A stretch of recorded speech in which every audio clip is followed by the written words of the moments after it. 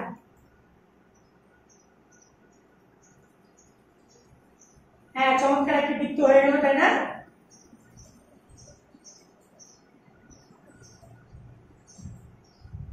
এখন তোমরা যে কাজটি করবে এটি হচ্ছে কি 3.5 সেন্টিমিটার ব্যাসার্ধ বিশিষ্ট একটি বৃত্ত অঙ্কন করবে।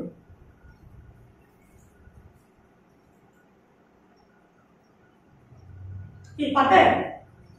বৃত্ত দ্বারা কিন্তু অনেক সুন্দর সুন্দর নকশা আঁকা যায়, না? তোমরা কি জানো? তোমাদের বইয়ের মধ্যে কিন্তু বৃত্তের অনেকগুলো সুন্দর সুন্দর নকশা আছে।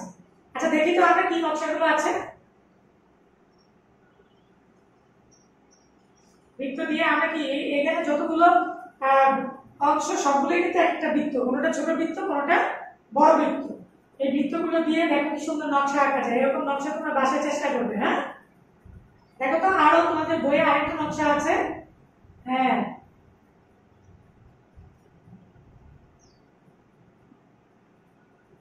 এই নকশাগুলো যখন তোমরা বাসায় আঁকবে, প্রত্যেকটা নকশা আঁকতে গেলেই কিন্তু অনেকগুলো বৃত্ত আঁকা লাগবে। তাহলে তোমাদের বৃত্তটা খুব ভালোভাবে অনুশীলন হয়ে যাবে। তাহলে তোমরা বাসায় এই বৃত্তের যে নকশাগুলো আছে সেই নকশাগুলো আঁকবে।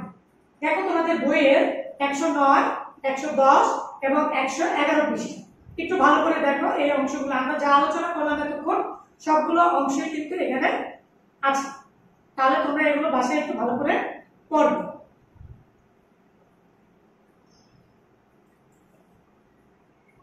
বৃত্ত সম্পর্কিত কিছু সমস্যা দেখি তোমরা আমার এই ক্লাস থেকে কি বুঝলে, তোমরা সঠিক উত্তর দিতে পারো কিনা। দেখো এখানে প্রথম প্রশ্নটা আছে, কেন্দ্র থেকে পরিধি পর্যন্ত দূরত্ব হলো ড্যাশ।